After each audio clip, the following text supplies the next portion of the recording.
Imagine a world where men stepped up and answered God's call to reach their full potential. Imagine a world where men put their faith and trust in God unwaveringly and without qualification. Imagine a world where men lived out God's purpose for them in everything they do. It's Not My Credit to Take explores the awe and wonder of how God shows up in the lives of strong, principled Christian men from all walks of life. Get ready to laugh, to cry, and to be transformed. I'm your host, Dr. Ed Slover, faithful husband, loving father, loyal friend, and unapologetically Christian. Welcome to the It's Not My Credit to Take podcast. What's going on, Jason? How are you today? Good to see you, Doc. My guest today is Jason Lee. I first got to know Jason in the fall of 2013 when he and I were district managers for a specialty retail organization called My Fit Foods. Prior to that, we knew one another as district managers for 24 Hour Fitness, but our paths didn't really cross all that often. Today, Jason is the vice president for Exponent Prosperity Accelerator Advisors. That was a bit of a mouthful there, Jason. It is. Which is an organization that provides solutions for executive retention, forward-thinking tax strategies, major capital purchases, and personal and business wealth planning. He's also the host of the Economic Alliance Houston Port Region podcast, in addition to a number of other ventures. As the consequent entrepreneur, Jason believes that people who are willing to bet on themselves serve as the lifeblood of our nation, and that they deserve advisors who are committed to helping them go from simply having a business that provides a great lifestyle to one that creates legacy. Jason and his wife Blair have been married for 5 years, and they have one child. Jason, welcome to the It's Not My Credit to Take podcast. Thank you. Glad to be here, man. I'm excited and glad you're doing this. It's been an interesting time period, and I know you and I spoke prior to this recording, and my enthusiasm hasn't changed. In fact, it's only grown with this idea that this is a ministry. And I was put in contact with someone that's going to help me set up a 501c3 at no charge. I mean, it's really amazing how God's just moving pieces around to make this thing happen. Once you move, he moves with you. That's usually how that goes. Yeah. So I remember the few days we spent together in Houston. Now, this is going back to 2013, when we both worked at My Fit Foods. Can you believe it's been a decade? That's crazy. That's unbelievable. I'd like to know what your impression of the organization was, because candidly, it was one of those periods in my life where I needed the money and I pursued the job because of the money, but I didn't ever really get a good vibe. Generally, there were a number of people that I've been able to maintain relationships with subsequent to that experience. What was your overall impression? Well, I mean, ultimately, right, the company, I think a year later after our being there, or maybe about 2 years, probably about a year after I left, but 2 years after that went bankrupt, right? So, I mean, that just kind of tells you the trajectory that they were on. But in regards to the people, I think the people were the right folks. I mean, meaning it was an organization that was full of loving and caring people. The original founder, I still know him. His name's Mario, and we're still friends. A lot of transformation through that process for him that I've come to learn. And then again, he's gone out and rebranded it and really kept the same name, but really retooled the entire organization and has rebuilt it. But my season there, though, it was one of those things where I remember leaving because the guy who was running the organization, Harry Rio, was a mentor of mine, and any opportunity to come work with him. So I stepped away from my career at 24 Hour Fitness, where I'd spent my entire career, to kind of pursue this with the hopes and dreams of it being the next big thing. And then I got there and went, oh boy, I think the writing's on the wall on this deal. And I think a lot of that was a lot of times these private equity companies come in and then I think they have a vision of what they think they're going to go do with an organization, but they really don't have the resources or tools appropriately in place to go make that happen. And I could just sense that there was a lot of gaps there. So like I said, a lot of good people, a lot of heart, maybe not the right time and place for that organization to be put together the way that it was. That's a terrific point. Harry's amazing. I didn't have the opportunity to work as closely as you did during our 24-hour fitness days, but he's good people. There's no doubt about that. One of the So, best. yeah. So tell us about your background and how you ended up where you are today. Well, I grew up in the fitness industry. That was, my passion, still is a passion of mine. Health and fitness always will be. Love it. Do it every day. Still try to coach people on the priority of it, even, all the time, even my clients in wealth, whenever I'm around them or get a chance to be it, I try to be a living proof on that, right? I eat clean, live clean, just been part of my DNA. Had a great career with that organization. They too also, I believe, lost their way as they continue to go through leadership changes, and that's what caused me to start seeking. But honestly, as I started to seek, what I think what I was seeking was, it was always that I always felt like I was one step behind, right? So when I got to 24-hour fitness, the guys that were in front of me had equitable opportunities, and they went on to get big paydays when the company sold. And I always kind of thought, all I need to do is get with that one organization where I can get on the train at the right time, and then I'll have a big payday, right? And so what I did is, that was what led me to My Fit Foods. And then after that started to go the other direction, I think I had been now probably 16 total years, 17 years in fitness. Started doing what most guys do, where you're not really gratified in things. So you just start thinking, maybe it's the career, maybe, it's always the job. If I could just get this one thing, then I'd be there. So I didn't have a degree. So I said, okay, well, what can I do? Mortgages, real estate. And I landed on financial advisor. And I think a lot of that was because of, the symbiotic relationship of health and wealth, right? So it's still coaching, it's still being engaged with people, it's process driven. So stuff that I knew well in fitness really applies over into the wealth space as well, right? Getting people in line with a goal and then trying to help ensure that they follow the process to get that goal. It's not transactional, for lack of a better term. And I liked that. I like the idea that I'm not in a transactional sell. Did that. The day that I was getting licensed for my securities license, meaning I had a Series 7 exam on that Friday, my ex-wife left that Monday, and that began my entrepreneurial journey and the year of my divorce at the same time. So, and again, there's a big undertone to that, our backstory to that entire deal leading up to this stuff. But I think a lot of that was that guy that was searching and seeking. So I'm thinking I'm going to find it with this new illustrious career as a financial professional. Went out, battled that battle for about 2 years. And then I ended up throwing in the towel after running out of money. And, I went through a divorce during that season. So starting a business and going through a divorce at the same time I wouldn't recommend that for a lot of folks. No. Yeah. And honestly, to be very candid, at the time I was so lost, right? For what I really wanted. I think it would have been hard to push through anything because I had no clarity of purpose, right? I just was, okay, if I can just get this job and if I can just get to this amount of money. And so when I started to get my teeth kicked in, it was hard to fight because I didn't really know what I was fighting for, other than just my pride. So then I ended up, ironically, back at 24-hour fitness, kind of licking my wounds and healing myself. And then stayed there for a little while, just like a short stint. And then the guy that discipled me, mentored me, his best friend is also part of a men's ministry that I'm a part of. And we got plugged in together and was given my testimony one day. This is about 6 years ago. And he found out that I had securities licenses and said, hey, well, perhaps we could talk about what I do. And ended up in his office right before Harvey here in Houston, before the big flood. And that went well.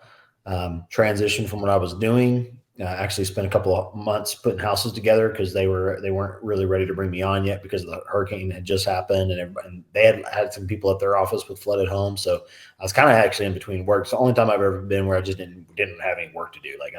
So I actually got to spend about 2 months putting houses together or tearing them apart here in Houston, and that was fun. And then ended up where I'm at today, and I've been doing it for a little bit, it'll be 6 years this year. So.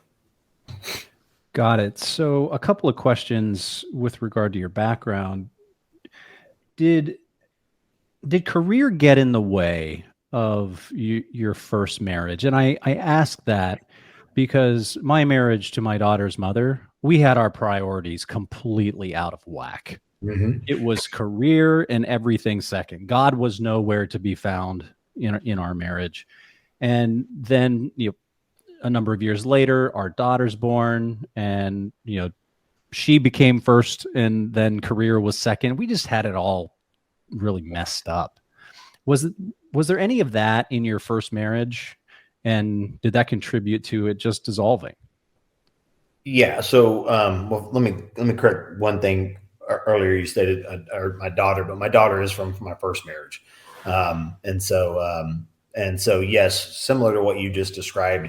I would say that I think for most people, with what the world will tell us to do, so I didn't really grow up with a father. So what I envisioned from a role of manliness is what the world would tell me a man does, which is, and again, I'm literally on the outside looking in on what this would look like. And so what I thought was supposed to be done was I'm supposed to get the house, or get the, vice president job, get the house, get the golf course home, get the Escalade, get the stuff, and get the wife, then get the baby, and then, made it. I've arrived. And what it felt like was the more stuff that I got, the more I felt trapped by this job, and that I felt this crazy amount of pressure. It was weird when I was young, and I really had no expectation, pressure, fear. I just my career had a ridiculous trajectory. It was at the point that I became responsible for this family that all of a sudden, every move I made, I questioned and thought, and is this what is this going to happen? And so then that created kind of a perpetual cycle where, if I was, and every year, you probably remember this, Ed, no matter how good you did, then the next year they just raise your goal. So, yes. last year I'm the best. This year, I'm third best. And then so I'm always pushing to be the best. And that's and honestly, that's how you measured yourself. That's really how I gained my value in the world, was how many trophies I got, how many victories I got. And so, so when it came to my household, it was everything revolved around making sure that I could go carry the load at work. That was the concept, right? That's how I envisioned, meaning I would come home and say, I've got to leave this house today. I need this, this, this, and this so that I can go do this, this, this. It was almost like I had a administrative assistant at home that I was leaning on, which was really an unfair way to run your marriage. But that's how I treated it, because that's how I thought it was supposed to be, right? Like, I go out and kill everything and come home and you cook it, right? Like that was kind of the concept. And being that my ex-wife was a really good A driver, I mean, the things that lured me to her in the first place was her personality of being committed to growth and all this other stuff. So when I got married, I kind of stripped all that with this concept of, it's my career, and not really integrated into this family, and how to run that and how to actually be in a marriage. I'm not sure how to say this next part without it almost sounding like I feel a sense of gratification, but your story and my story are they're parallel stories. And so much of the human experience is acceptance and belonging. And to hear you tell the story where your life was, in your marriage, was seemingly unbalanced, makes me feel marginally better that I wasn't the only one. If that makes sense. I think if you were to ask most men, they would say that's where they're at, you know. Yeah. Yeah. So it's just not talked about, right? Because nobody wants to nobody's comfortable going out there and saying, I'm battling this stuff, you know? yeah. Yeah. And that's a question I want to get to here in a little bit. I'm thinking about the sort of the time frame. So you and Blair been married 5 years.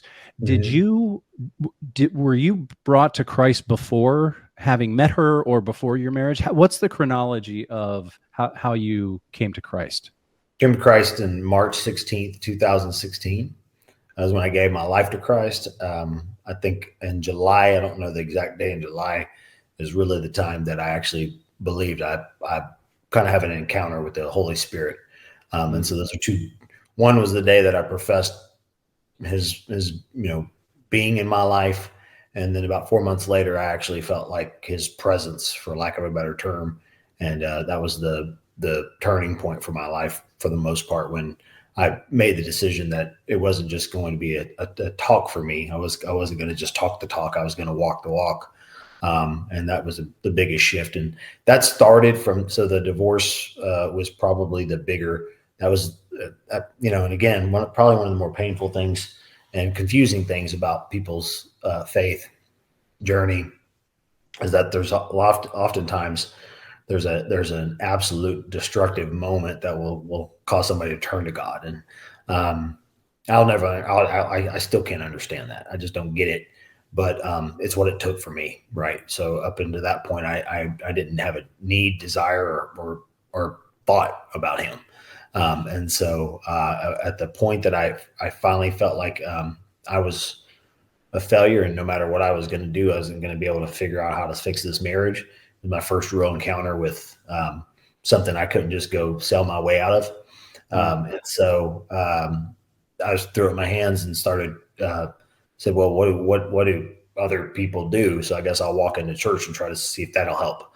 And that's kind of how our journey started. And unfortunately, I took faith at first and turned it into I weaponized it. So I turned it into when I tried to, I immediately went into church. I immediately signed up to lead a life leadership group. I immediately came in and tried to Jason Lee it like I would anything else. And so much, in fact, that, if those that are probably listening to this, they're very familiar with the Pharisees, but I just immediately signed up to be a Pharisee. Like I was like, I'm just going to be that guy.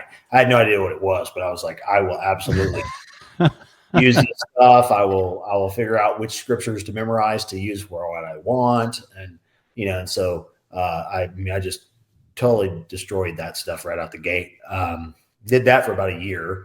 And then I kind of started getting destroyed through the divorce. And then God brought a man into my life, and that's all she wrote. He pulled me aside and started investing me one-on-one through discipleship. And then, we spent about a year together, a lot, and just going through everything. We went through this series of books that kind of navigates you into the realm of Christ and helps you understand who he is and pursue an intimate relationship with him. And then through that process, that's how I ultimately came to Christ, which was again in 2016. And then a couple of years later, I met Blair 5 years, so 2 years later in 2018. So that's when we met. Now the difference, Blair doesn't even know the same Jason, like the original Jason. So, gosh, I'm so glad you said that out loud. One of the things that I've experienced in the last 2.5 years is this recognition that I am quite literally a different version of myself. And it's an interesting psychological space in that when we look back at the previous version, we're just like, my gosh, I was that guy. Oh yeah. It's crazy. It really is it really is interesting. So for anyone who happens to be listening that is a non-believer or is a Christian but has either voluntarily or involuntarily created distance from God, either they've chosen to do it or maybe life distraction has created that distance, how would you describe that encounter with the Holy Spirit? So you got saved, and then a little bit of time passed, and then you felt it. What did you feel? What was that like? Mm. Well, so when I got when I told you I threw in the towel and I was getting hired back to 24 Hour Fitness, um, I mean, I'd worked there forever. They were ready to give me a job, and yet for some reason my background got held up. They screwed up my paperwork. It's one thing after another. My background got held up in California. I've never lived in California, so that just tells you the weird. And again, to give you some backdrop, I was professing my faith and that I'd given my life to Christ, but the head trash wasn't gone. I still felt like a loser. I felt like I would tell you to your face all the stuff that I was doing and what God meant in my life, and then and I would pray and read the Bible and do all those things. But then at night, alone, broke, sitting in my apartment, waiting to go back to my gym, right after having been an executive. Now here I am going to run a single club. I was just literally looking in the mirror going, you are a loser. You suck. You're horrible. What did you do? What did you do to your life? And all of that just repetitively. So I don't think God was going to let me move to the next stage until he got some alone time with me. And not very many people are going to get this opportunity, but I believe I did. And I'm thankful for that. And so it took them 42 days to hire me back. And so I tell people, Christ spent 40 days. And if you go into the Bible, there's a 40-day season, 40 years, 40 something pretty significant. And about the 37th day was when that happened. And I know it. I know the intersection. I know where I was at. I left the 24 Hour Fitness in Pearland, Texas. I exited the gym. It was just all I did because I didn't have a job right now. I didn't have any money.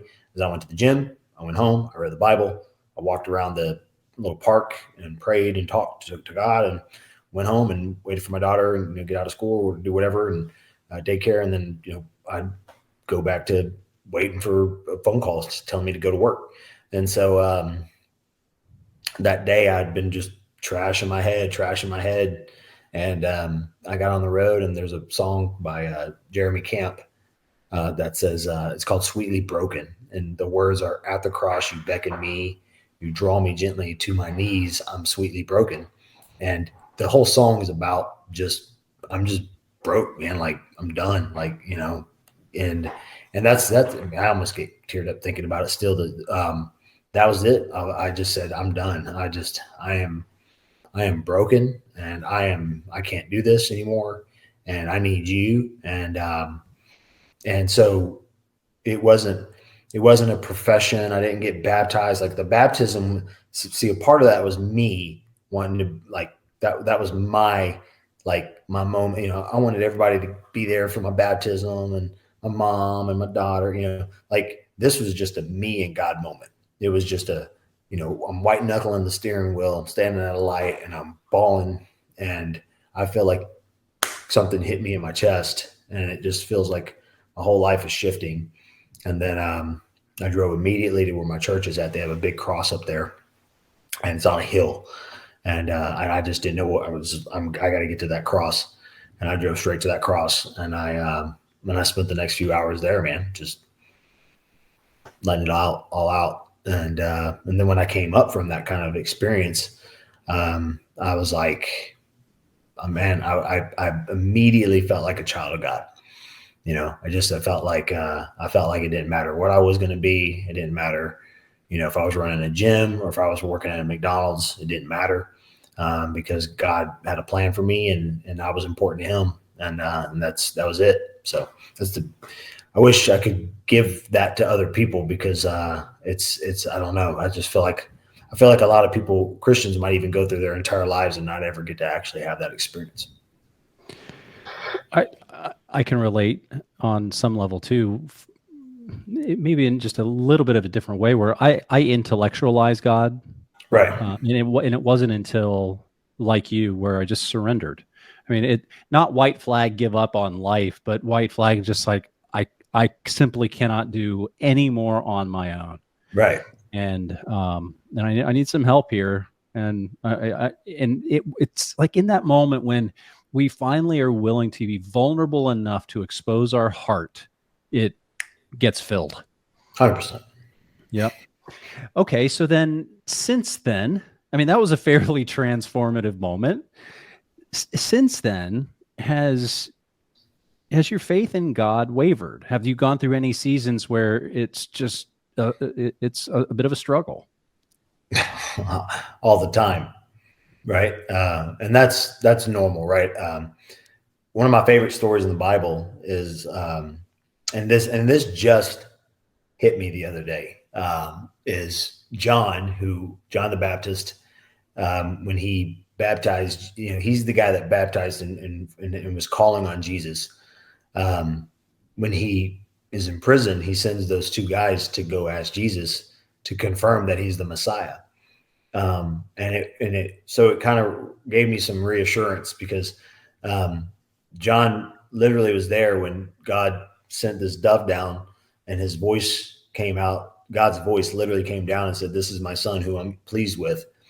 Yet, a few months later, he's sitting in prison, and all of a sudden he's sending people to go like, "Hey, I need to know if this is like really happening." And so I that kind of gave me some assurance that it's totally normal. But yeah, it's all the time. I mean, I'm an entrepreneur.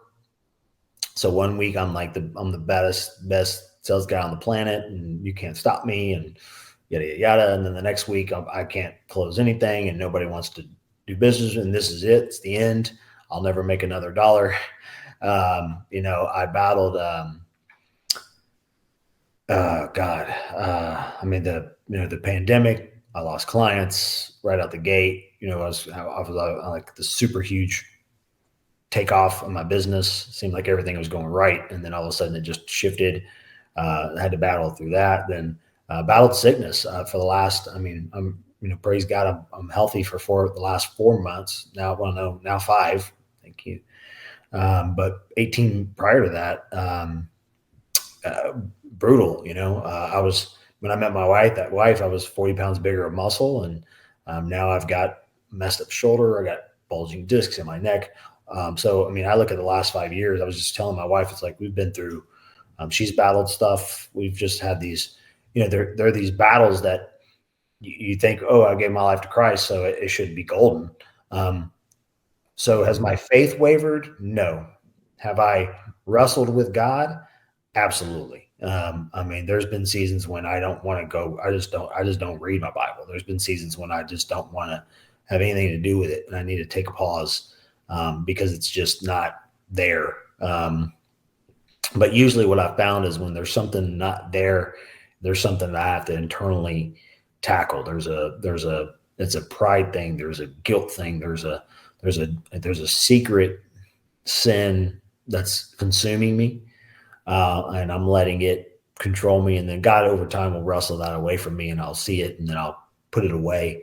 And usually every time that gets stripped off, there's just this newer layer of Jason. So, I think we all have this mountaintop, or most of us will have a mountaintop moment, depending on how it impacts us. But life has a lot more valleys than mountaintops. So, I guess so. Yeah, the answer to your question is yeah. Yeah. It's Not a sprint, dude. No doubt about it. Right when you mentioned mountaintop, I'm like, well, we all get that once we get to the top of that particular mountain and we look out, there are way more peaks, and the only way to go is down. Back down.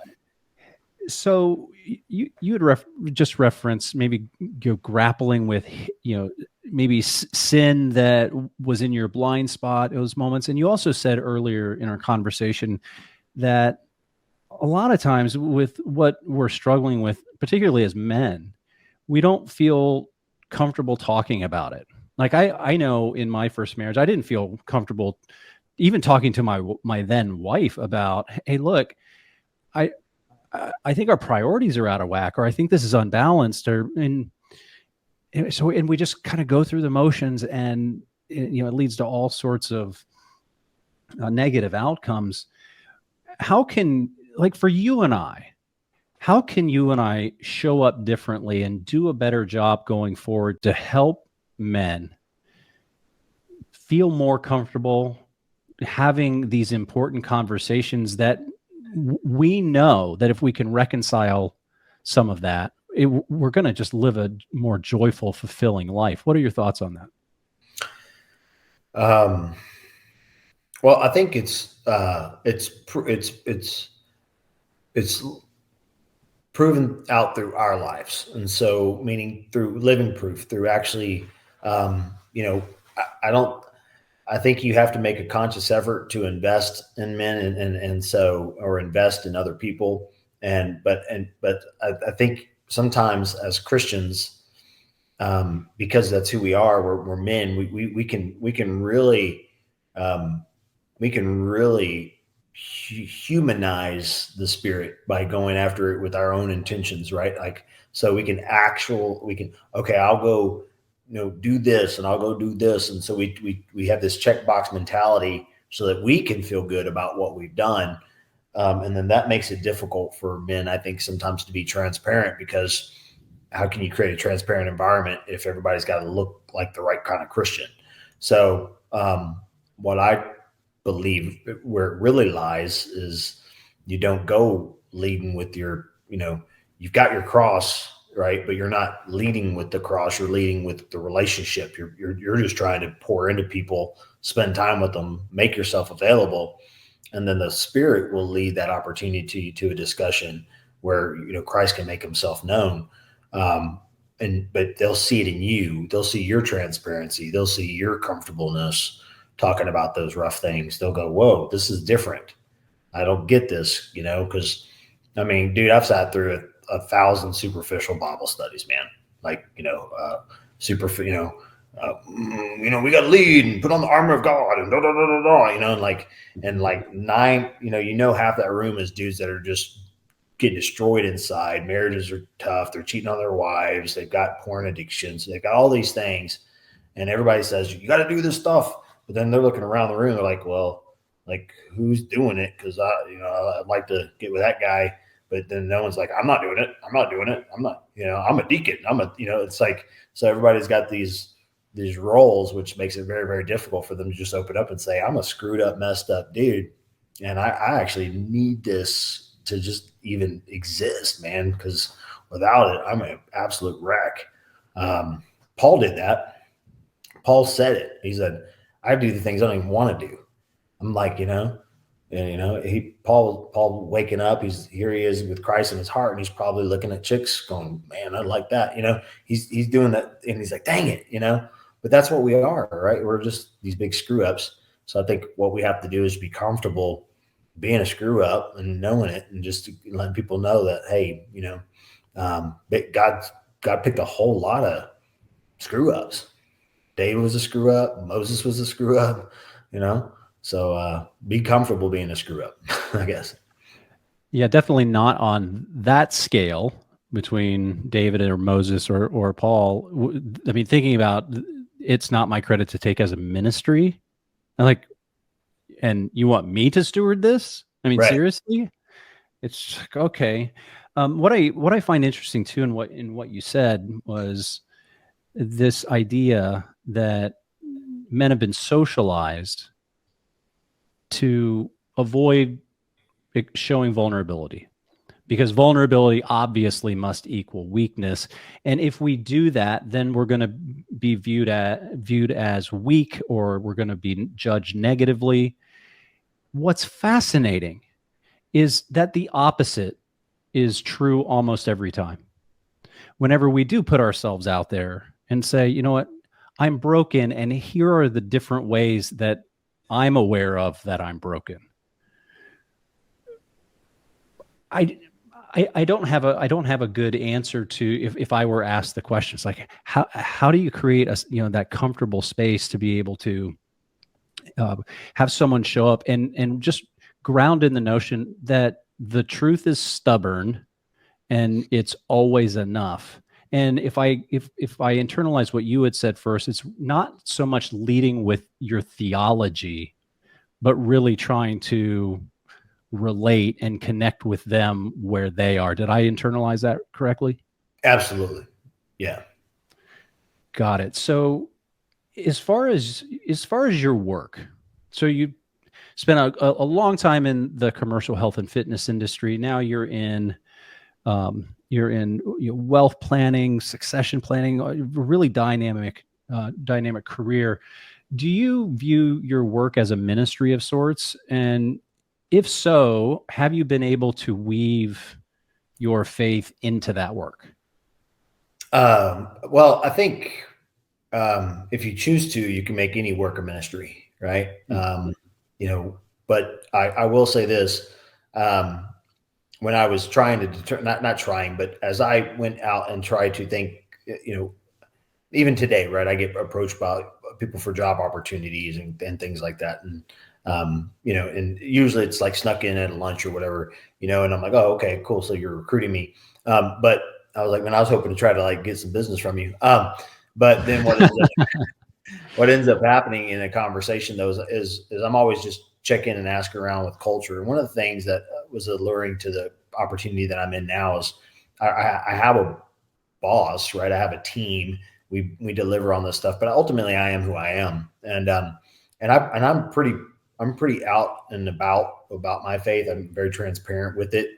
But I also, I get nervous about it, right? Because I think when people think that, then those questions are like, okay, is it authentic, right? Is he just trying to, is that, because sometimes it could be viewed as a lack of authenticity.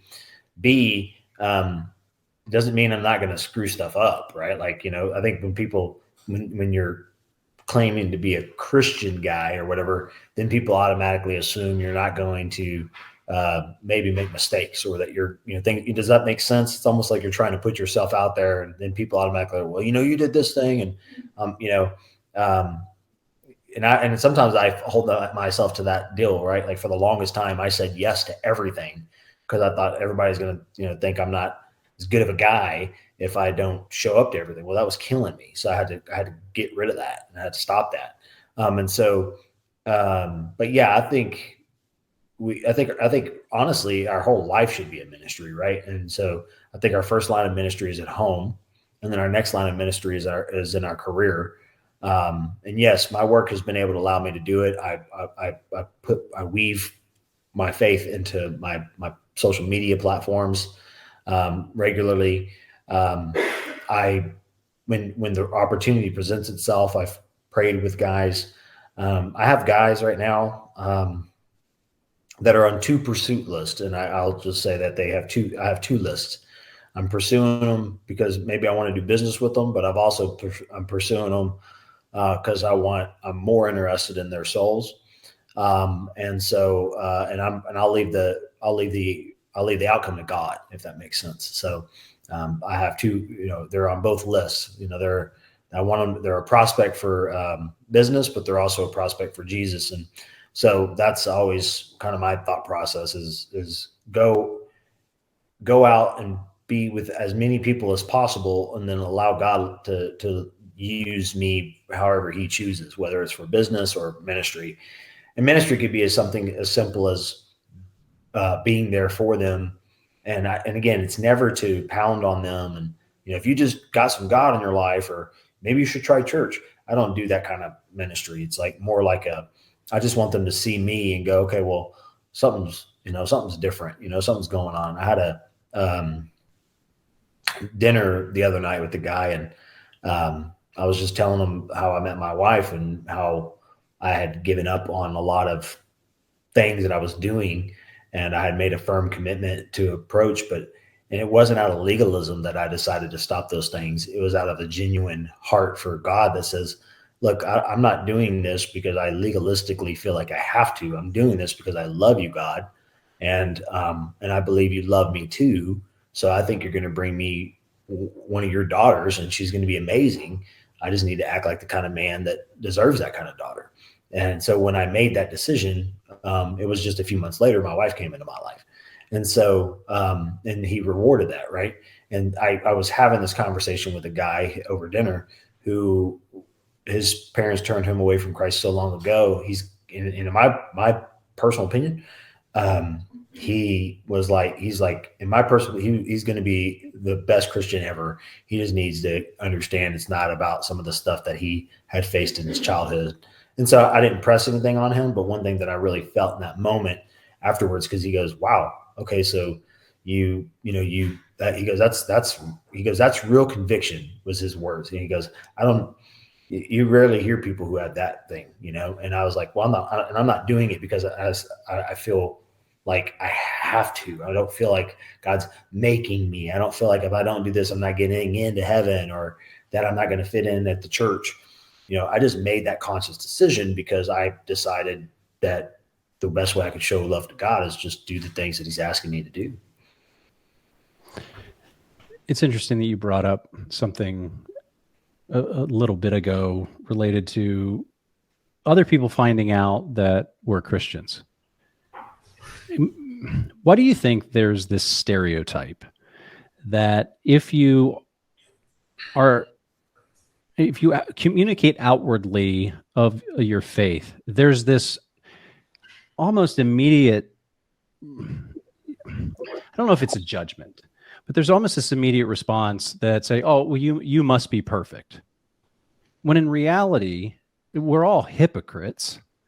The question isn't whether or not we are a hypocrite. The question is, what are we hypocritical about? And so what's your take on that? And then the gentleman that you just described, did you get the sense that he felt that way too, relative to his experience being, put off by his parents?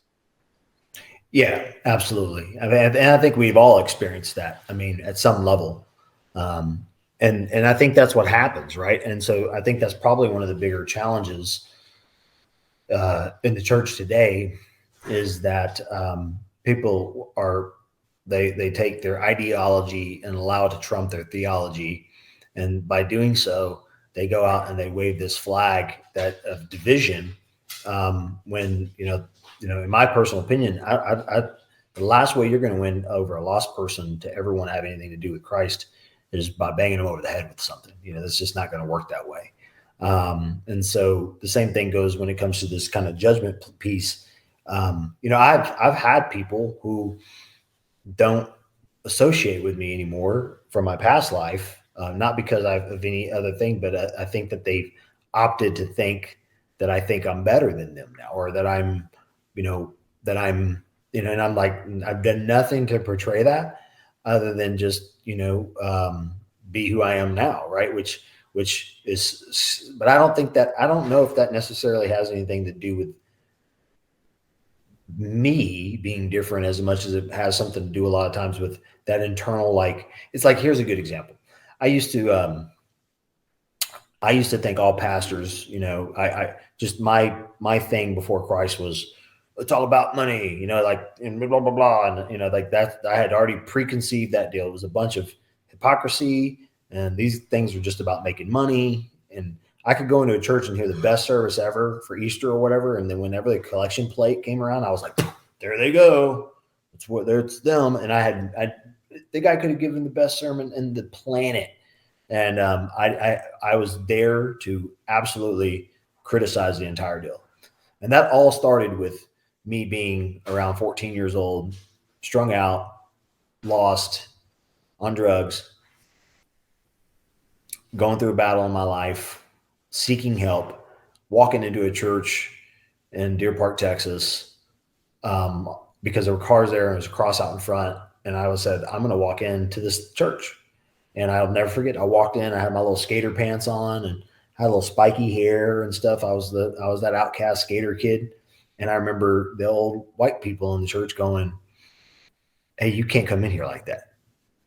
And I went, oh, all right. So then I threw them the finger and walked out and said, well, that's who those people are. So that was and then that was there from there until 30 something, when I met dudes who were, actually just there for me and were there listening to me screw up and walk me through life, and then just told me to pursue Christ, not and to step away from all the legalism and stuff that was inside of it. And what I found was that people think that legalism says you can't do this, you can't, and so then they feel like there's this hypocrisy to it, when reality is he wants you to enjoy so much more.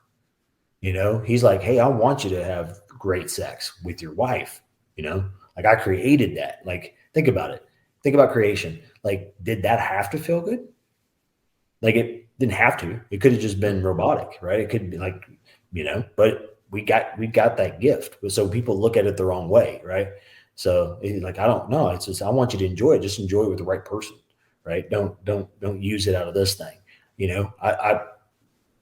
Jesus literally turned an entire thing of water into wine to keep the party going.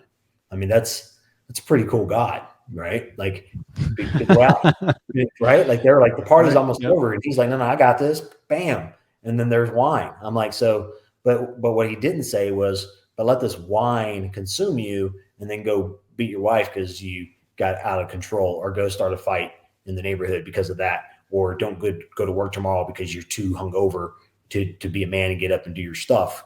So there's this bridge between things, but we only want to see the stuff, and then we place that judgment on the other person. Oh, he's too good, or he thinks he's this, or he thinks he's that. That's never really about the Christian guy that they have the problem with. It's always the internal guy that they don't want to face. That's right. And I think that's really where it's centered. But yeah, I think that's what we're battling, right? So that's so good. Right when you said that about sex with your wife, it reminded me of what Roger Staubach said. So for the younger listeners, he was the quarterback for the Dallas Cowboys back in the 1970s, just a Hall of Fame quarterback, and he was doing an interview, and he's like, I love sex just as much as Joe Namath does. I just do it with one girl. Which is awesome, right? It was so good. It was so good. Going back to the early part of this conversation, Jason, you referenced that you didn't really grow up with a father that was present.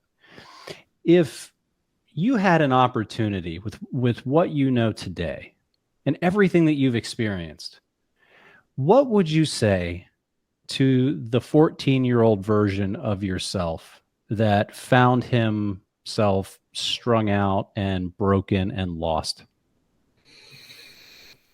Well, I think I would look at that person and say that that you're loved and that you're created for something special.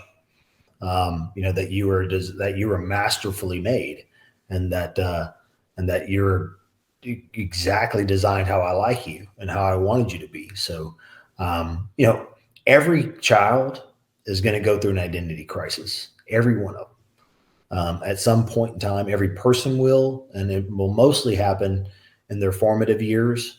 And what they want to do is they want to fit in. They want to find a clique. They want to find a place to belong. And they're all going to go through that pain and that challenge. And I believe that's another gift from God. I believe he designed it just like he designed. And then what he's done is he's given us this freedom of choice. And he said, okay, I'm going to give you this. And James, there's a voice that says, there's a scripture. I don't know where it's at, but I know the scripture says, he created a spirit that's longing, right? So it's like, meaning we start to long. And so at that age, I was longing, and I just latched onto the wrong things, And so if I could go back to tell that kid, listen, dude, like, I know all you need to understand is that you were created by this creator. And so I think he wants more for you, right? I think he wants you to treat yourself, your body, your mind, your heart, like it's a prized possession, like it's a gift. The way I would have treated school, the way I would have treated everything growing up would have been significantly different. I mean, Ed, the amount of things that I've done that I can honestly say, the bullets that I've dodged, never had to dodge literal bullets, but I mean, the cars that I flipped, the things that I've done that jeopardized my life, just out of a maniacal approach to life that had no regard for my creation. I had no regard for the fact that I was brought into this earth by our Creator, and I didn't even care. I had no concept of how valuable I am, and so I pursued value my whole life, and then I eventually had to get to the bottom to realize my value had no perception of what anybody else in this world had to tell me other than what God's word had to say, which was, He formed us in the womb. He knew exactly who I was and who He wanted me to be. That's awesome. I was getting ready to ask a final follow-up, which was if you could summarize in a half a dozen sentences the advice that you would give to a man that's struggling. I'm not currently struggling, but I'm going to heed everything that you just said because I absolutely find inspiration in it. No doubt about it. Awesome. No doubt about it. So as we put a bow on this, are there any parting shots, any final thoughts, related to this topic about how men can show up better in the world, or maybe to be better for themselves, so they're better for the people that show up in their world? Absolutely. Let me see here. The one thing that I would encourage men to do, and this is the challenge, is the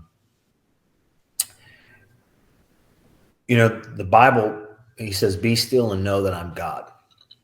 Right, and so I think the world is really trying to tear us apart on having any kind of relationship with God, and so we can even get busy doing the right things for God, and with the right heart and the right intentions, trying to lead our families.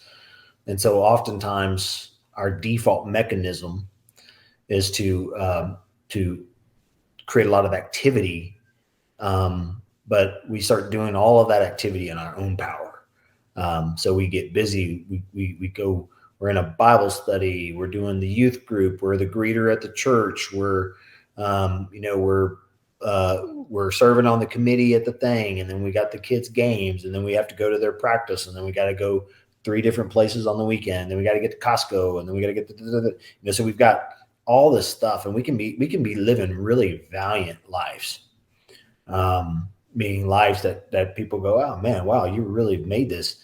You're doing all the right stuff, and we can just be exhausted, just beat up, worn out, tired, and it's because we have no margin. It's because we're not allowed for margin in our life. We're not mastering the art of saying no, and we really aren't.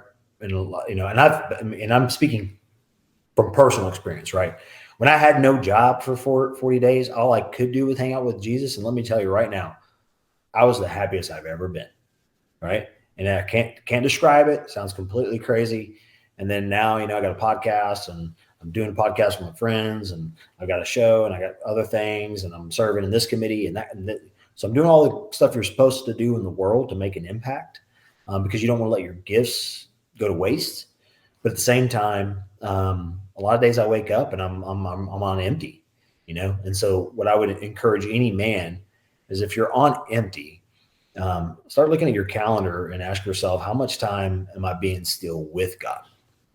Am I inviting Him into everything it is that I do? Because Jesus said, "I'm going to leave you an advocate," right?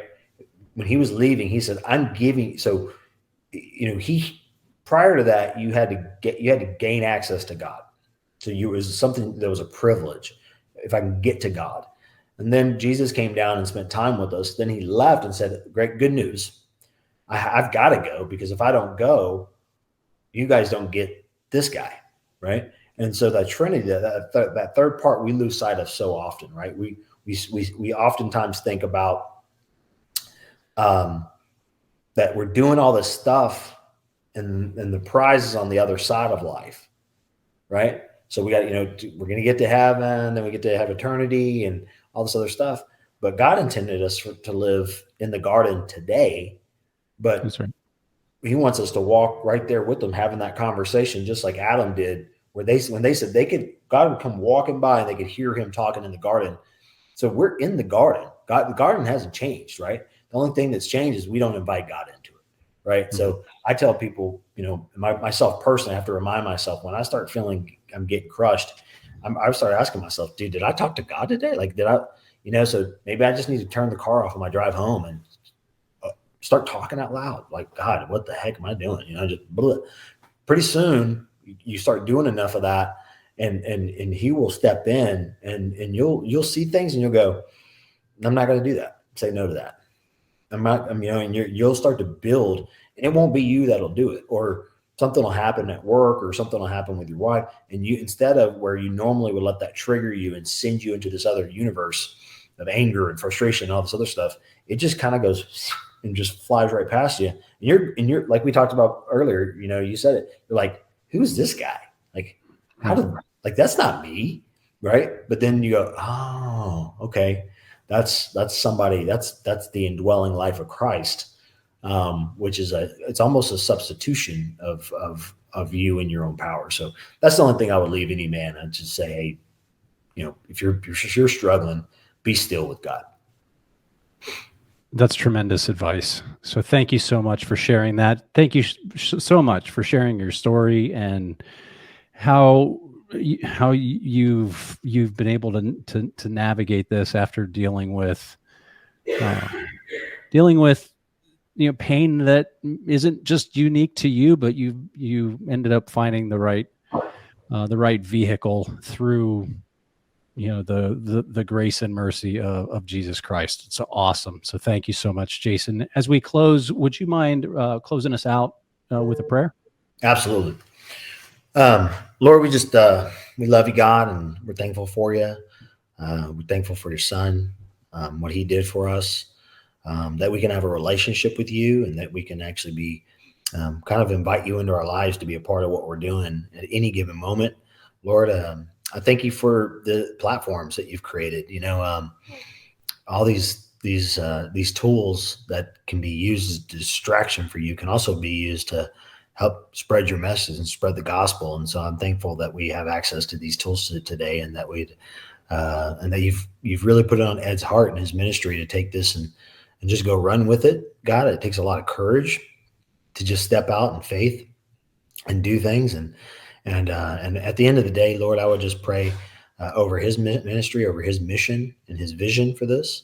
And Lord, I would also pray that if there's one man that needs to hear this, that they would understand that it's not about me, it's not about Ed, it's not about us at all.